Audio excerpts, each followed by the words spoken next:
po, nalinis na po. Kakabit na po itong mga line. Yung kanya, wala pong kalahati hektarya. Pag bigyan ng 300,000 eh.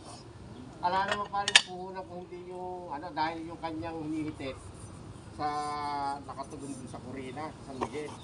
At yung matabi itong sapa. Hindi na pa rin pitutulong niya. Tapos ang ginagawa niya, pinahahawal na para hindi damuhin. Okay, yung pare, alakang kikita ka ng 300,000 kahit na alakang kalahati hektarya.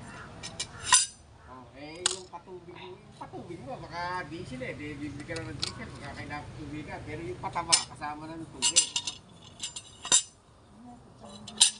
Oo, gano'n ang ginagawa nila, kasi yung pataba nila sa sapa, may tayong babon. Kaya hindi sila gagamit ng pataba. Siguro napanood kasi. Marami yung nagpa-vlog na yun ang hito ko sa tangkat eh.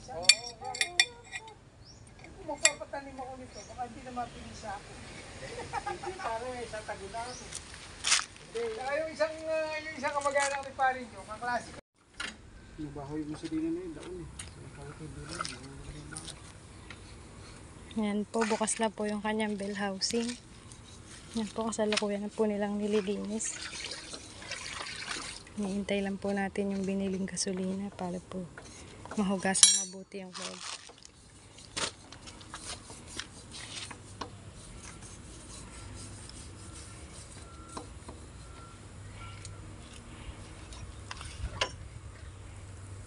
Ayan guys, kinabit na po yung lining.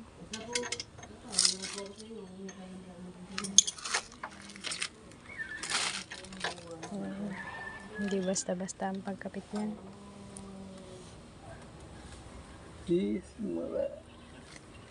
Hindi basta nakilagay lang yung okay na. Wala nang sentrong-sentro po yan para sigurado. Sigurado ka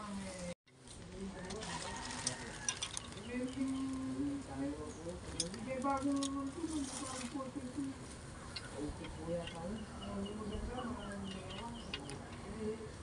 yun muna bago may dami mo. Opo, pagkapos sa pagkapalito. Ayun. Ito po, nagsasara na po tayo.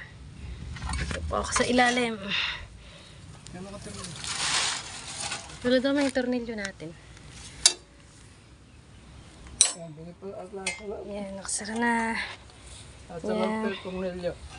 Kakabit na lang po natin yung connection. Ang init.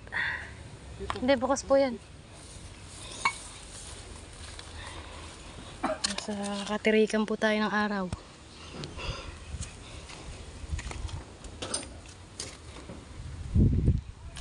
Ayan guys. Isa na. Okay naman, tinesting po namin yung gulong. Okay naman.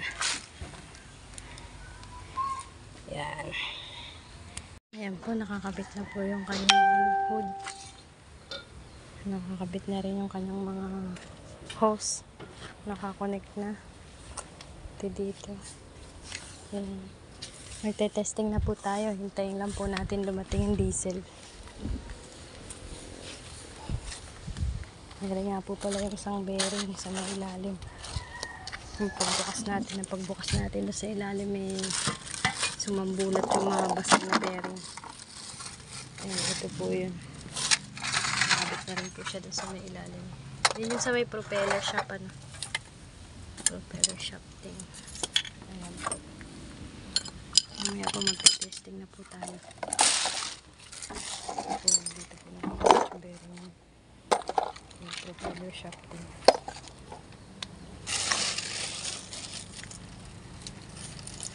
Nakakabit na po niya. Okay, nakakabit na po niya yung propeller shafting sa ilalim.